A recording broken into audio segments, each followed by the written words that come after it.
This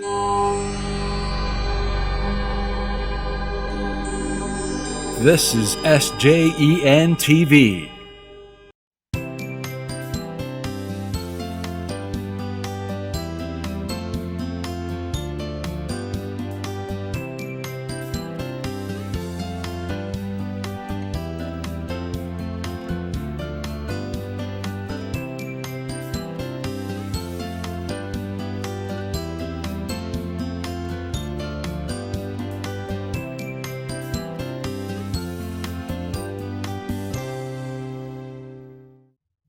Welcome to The Joy of Life. I'm Father Darrin Merlino, Claretian missionary priest in Los Angeles area. With me is my guest, Dr. George Delgado. So welcome, Doctor. Thank you. It's great to be here. So we're going to talk about, on this particular segment, on contraception. Doc would like to, I guess, give us a little history of that first, and then maybe talk about the evils and what it does to the body and so forth, and why contraception is so bad for the human person, especially with females. So what is your understanding of the history of contraception?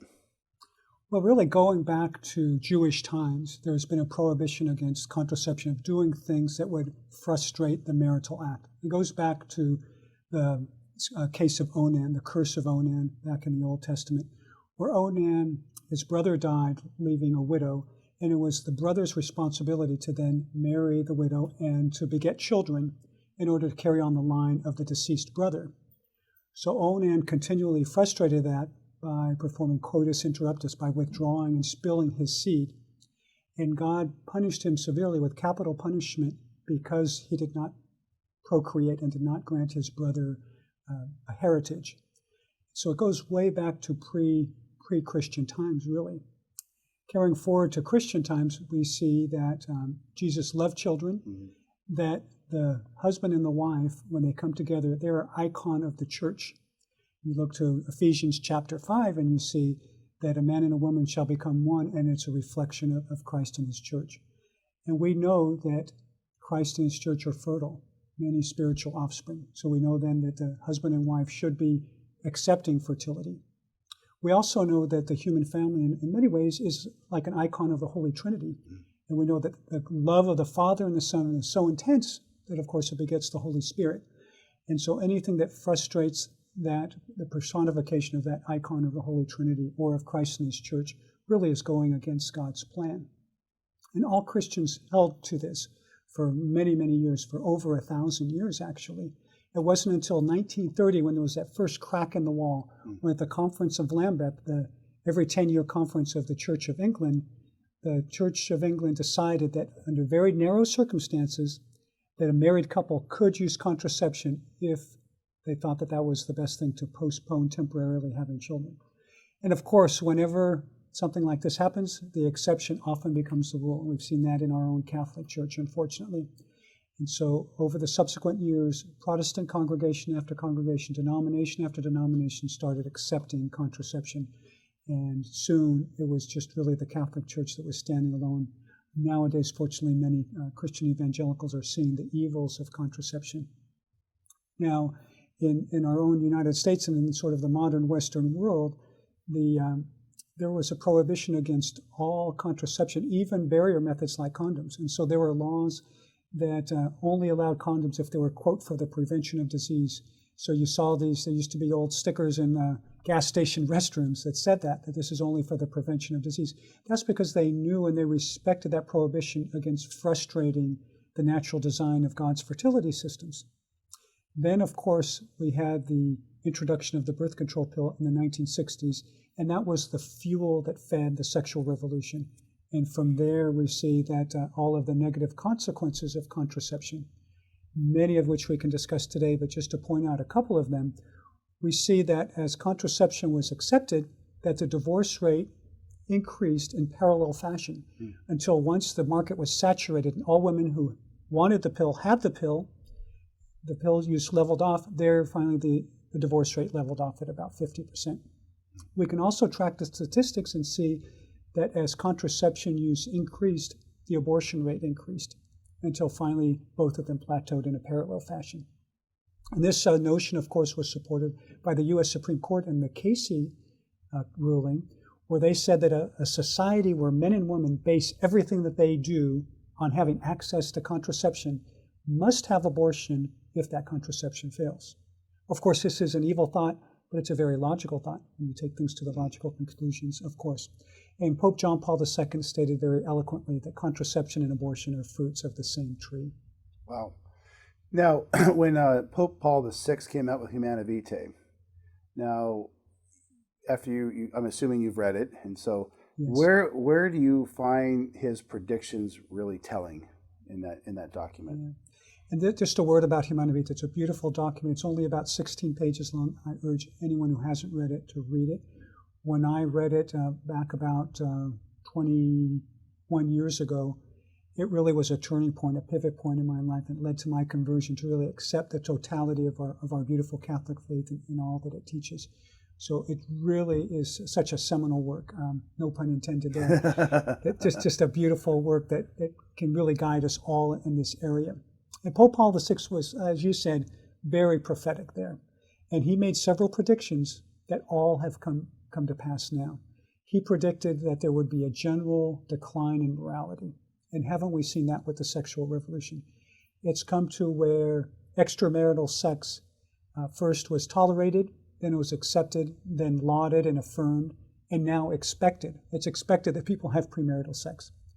Not only that, but extramarital sex is now almost accepted, and people make all sorts of excuses for it.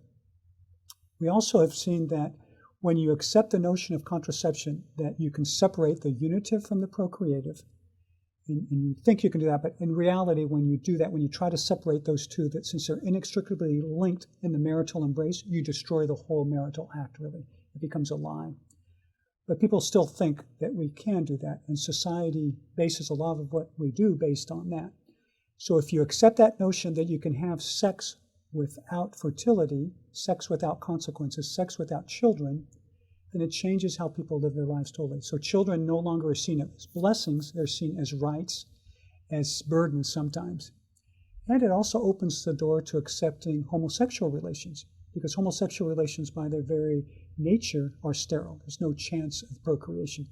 So if you accept heterosexual sterile sex, well, why can't you accept homosexual sterile sex?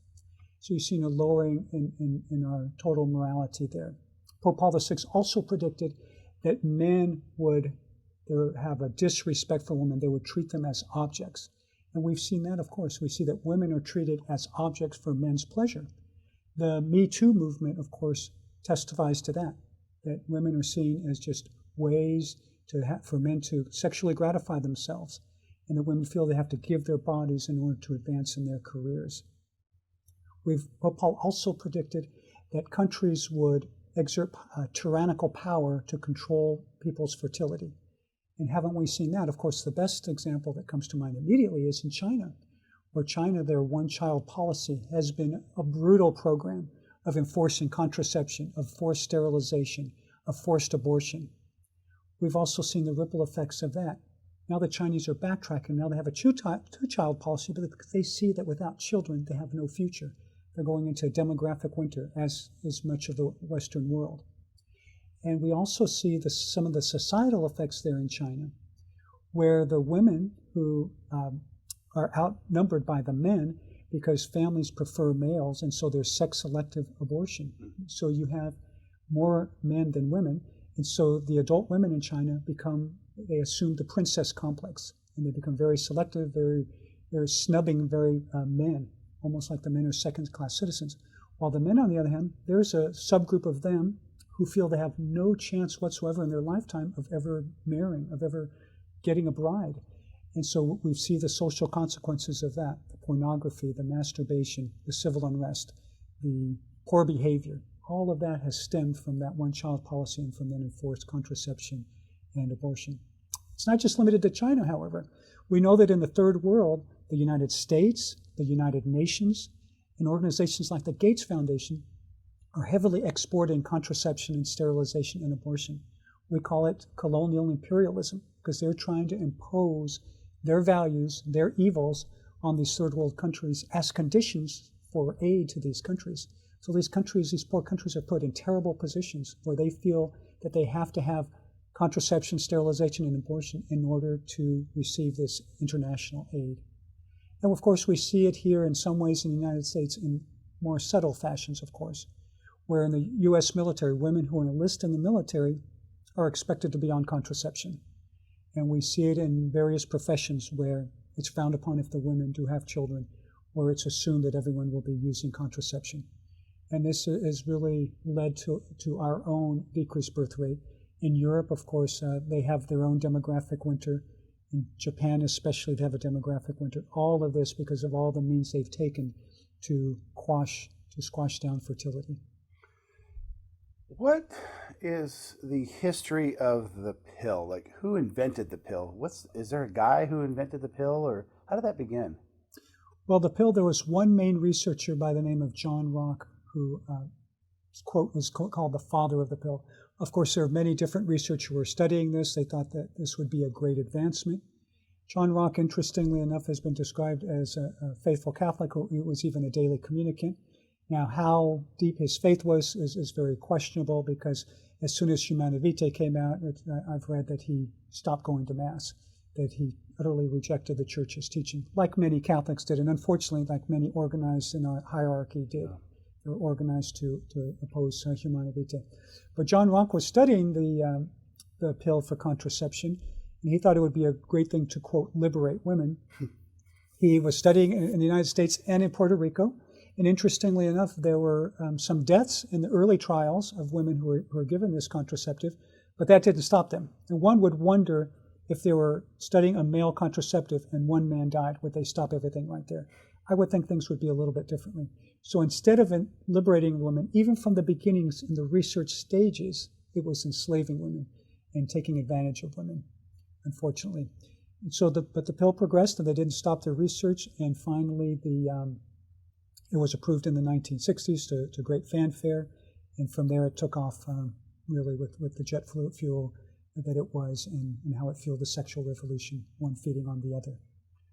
I met Abby Johnson, and she was telling me, they taped they just made their movie, they just filmed it. So she was saying that Planned Parenthood would put less estrogen in their particular pill, so it was more likely that the girl would get pregnant, and therefore they can have more abortions.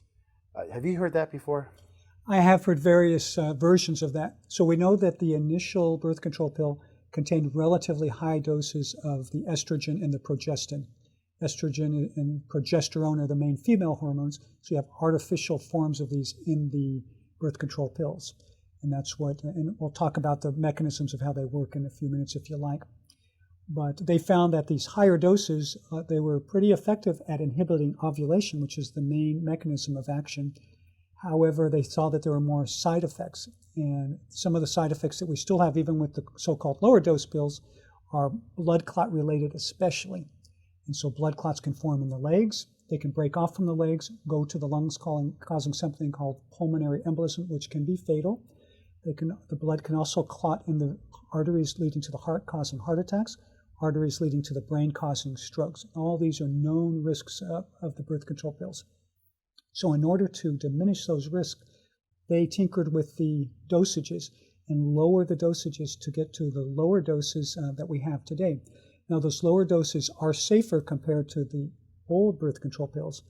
However, like you're suggesting, if a woman, let's say, takes the birth control pill in the morning today, tomorrow she doesn't take it till the evening, that increased time interval where some of the hormone can wash out can be enough for some women to allow breakthrough ovulation. And when there's breakthrough ovulation, of course, then there's a chance for pregnancy. Or also, if these young women or teenagers aren't always good about remembering to take a pill every day, they skip a day, miss a day or two, much better chance of breakthrough ovulation there. And the Planned Parenthood and others, as testified by Abby Johnson and also by other owners of abortion facilities like Carol Everett, have said that they counted on that, on the low-dose contraception, to not inhibiting ovulation every time, allowing pregnancy, and that would give them abortion business. So there you can see that contraception is a gateway to abortion. Not just that practically, but the whole mindset, like the Casey quotes ruling said, that you have to have a backup. And when that backup is almost designed to fail, you can see that it feeds the cash cow of abortion, which is the lifeblood of Planned Parenthood. Yeah.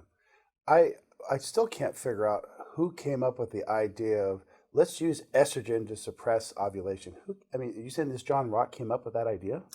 It was partly his idea and others' idea, yes. And they knew that the fertility system is a very intricate system. So you have the ovaries that during the first part of the cycle, they put out estrogens, and that helps build the lining of the uterus and does other things. And then there's hormones from the pituitary gland at the base of the brain that continually stimulate the ovaries. There's one hormone called LH that when the feedback is at the right time of the cycle, it gives a surge called the LH surge. That causes an estrogen surge, and from that, the egg is released. So everything is timed very, very perfectly. After the egg is released, then the second part of the cycle, that follicle that released it is now called the corpus luteum. That produces more estrogen, and it produces progesterone. Progesterone is a very important hormone for the second part of the cycle. And all of this is continually feeding back to the brain, and the brain is making little changes minute by minute. So by giving both the estrogen and the progesterone, their initial thought was to try to mimic pregnancy. Pregnancy is a high estrogen and an even higher progesterone state. So by, quote, mimicking pregnancy, it would turn off the brain. The brain knows when the woman's pregnant, there's no need to ovulate, so let's turn everything off. That was the initial idea. There probably are other mechanisms going on that are happening there, and other things that happen physiologically that are very important that all people should know about and that are not disputed in scientific literature. And that is that the birth control pills really work in three ways, not just one, not just inhibiting ovulation, which they do most of the time, but not all the time. They also change the cervical mucus.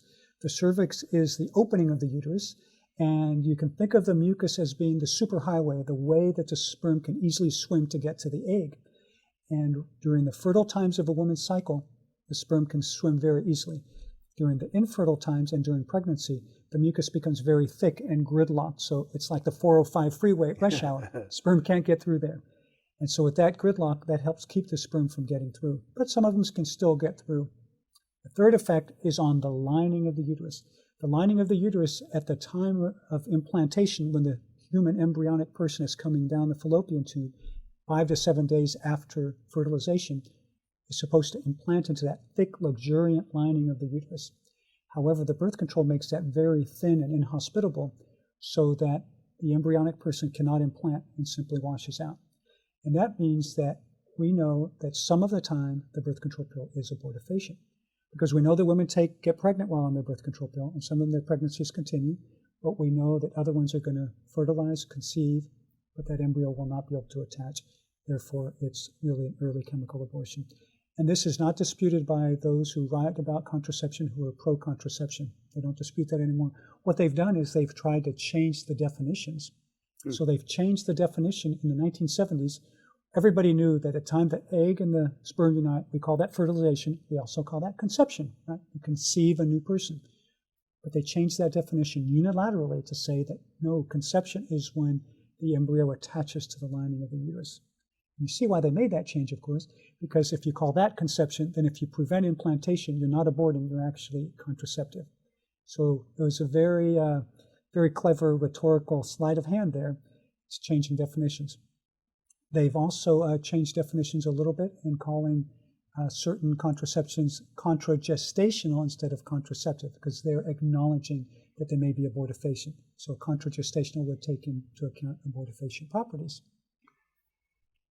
Tell us about the pill and why, tell us more about this abortifacient. I think when I used to tell my students about how the pill actually aborts babies, I draw a picture on the board and I show what it does. And why do you think women, when they hear that, still don't get it? Like you're killing your future child. Have you ever talked to a woman why it doesn't they don't grasp it sometimes? I think there are a variety of reasons. One is that the scientific evidence took time to catch up. We didn't know this at first, that there's a potential. It's not that every time a woman takes the birth control pill, it's going to cause an abortion. It's some small percentage of the time. We don't really know that small percentage, but we think it's significant, even if it's 1% of the time. If you multiply that by the millions and millions of women who take the birth control pills, it's a significant number of babies aborted. So it took time for the scientific evidence to catch up. The mainstream gynecologists and supporters of the pill denied it until finally they couldn't deny it. And so the sort of the common wisdom was always that, well, no, this doesn't happen, or people didn't even know about it, because a lot of doctors still don't even know about it, and they don't even talk about it. So the women trust their doctors who are prescribing these birth control pills, and they don't talk about it. Or if the woman's astute enough to ask about it, if the doctor doesn't know, he or she's going to say, no, it's not abortifacient. Or if he or she wants to be a denier or doubter, then we'll deny it or doubt it.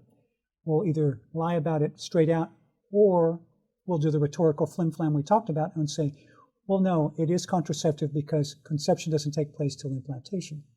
So you can see it's easy for the woman, the consumer, to be deceived by this. And then, of course, for most women in our society, they in many ways put their faith in contraception.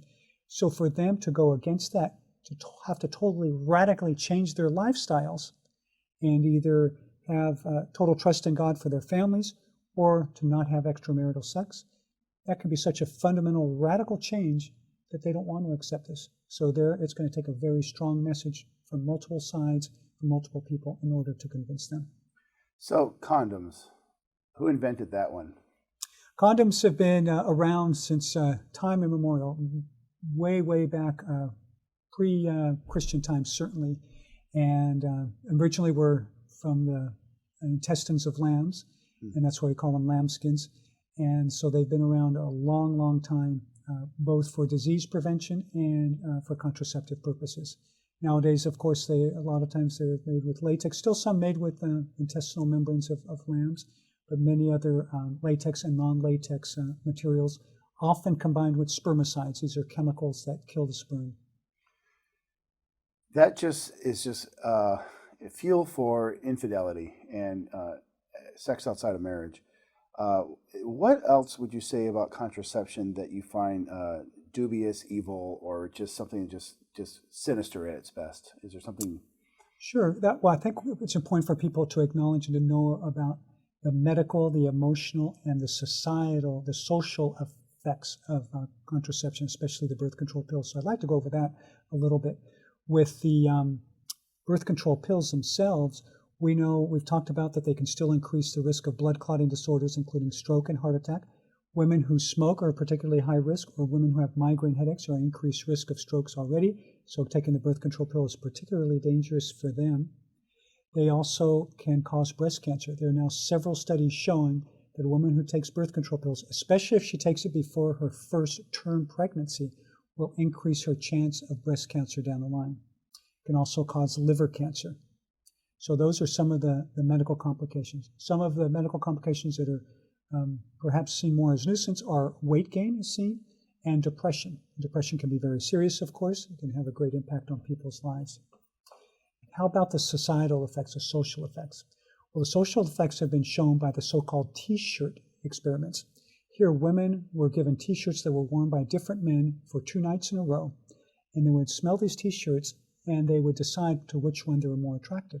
And it was found that women who were taking contraceptives were attracted to men who had similar genetic markers called major histocompatibility markers, and that they were attracted to them, while women not on contraceptive were attracted to men who had different gene markers. And we know that from a begetting child standpoint, it's advantageous for mates to hook up who have different genes in those locations, that the children turn out to be healthier. So the contraceptions are leading to women choosing mates who may not be the best mates for them biologically. We also know that when women on contraceptives were shown pictures of different men, they tended to choose the men who had the less classic good looks and who looked less masculine, while the women who weren't taking the contraceptives picked men who had more masculine looks. So we can see that the contraceptions change how women select their mates. And it's not just that a woman who's on contraceptives when she chooses her mate, when she stops the contraceptive, she might be attracted to a different kind of mate. So you can see how that can lead to marital problems, because a woman's been taking contraception, meets a man, likes him, they get married, they decide, oh, it's time to have children. She stops the birth control pill. Suddenly she's not as attracted to her mate. See how the problems could come from that. So these are very serious issues that have permeated our society, that are insidious, that we really can't put our finger on until we kind of look back 50, 60 years later and see all the effects that we've had. and we can see the evils of contraception all around. Without breaking the HIPAA laws, have you ever had any patients die because of using the pill? I have not had any die because of using the pill, no, that I know about. But there are studies that I shouldn't fail to mention in Denmark that women taking birth control pills have a much higher rate of suicide, and another study out of England that showed that women taking birth control pills had a much higher incidence of violent deaths and violence in their lives. So we don't know if that's because it changes how they're thinking, or if it's because they pick a mate who, again, is the wrong mate for them because of the genetic markers. We're running out of time, but I want you to talk a little bit about naprotechnology and how women can figure out fertility reasons why they might want to use this technology. Sure. So naprotechnology is a new women's health science that gives us a great way to address fertility concerns and other diseases of the reproductive tract that respect the Church's teachings on the beauty of the reproductive system. That's based on the Creighton model of fertility care. Creighton model of fertility care is one of the fertility monitoring systems, often called natural family planning, that totally respects God's design so that women and men in marriage can plan their families but not be violating God's design. So I've had some friends who use the technology to get pregnant. Explain that a little bit. Sure. So you can use the Creighton model or any natural family planning model to get pregnant just as a fertility awareness tool. So instead of abstaining during fertile times, you have intercourse during fertile times. That increases a chance of conceiving by about 50% just doing that. But then if there are problems, the charts themselves can direct a doctor to do different medical treatments, including hormone evaluations, checking the follicles with ultrasound, doing specialized surgeries that can correct underlying defects so that the natural fertility system can work. That's the idea behind naprotechnology, is correcting the underlying defect. On the other hand, in vitro fertilization, it does just a cursory look at the problem and then leapfrogs everything by creating the human embryo in a test tube in the lab, which creates a commodity and is not in keeping with the dignity of the human person. I had a friend of mine, she had to go gluten-free, grass-fed beef to get pregnant.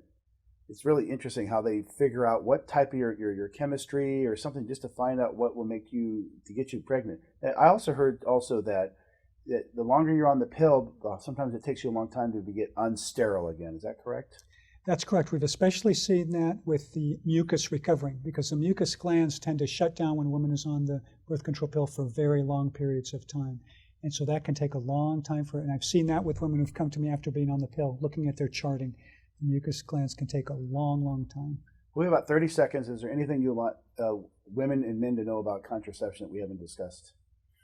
Well, the only other thing is the broader societal effects, and we have a concern that contraceptives, pills that are flushed down the toilet so they go out in women's urine, are permeating the environment. We see fish with ambiguous genitalia, all sorts of things, and we know that effect of hormones in the environment has to be having an effect. We know that men's sperm counts are lower compared to 60 years ago, that sex drives are lower, that their testosterone levels are lower. All of this may be contributing to infertility and to less happy marriages. So we think that the effects are really widespread that are hitting people who aren't themselves taking the pills. Wow. Too bad we didn't have more time. I'm Father Darrin. I want to thank you, Doctor, very much for coming on the program. If you have any more information, please contact us here at St. Joseph Evangelization Network to find more information about what Dr. Delgado has said today. Thank you very much. You're welcome. It's great being here. Great.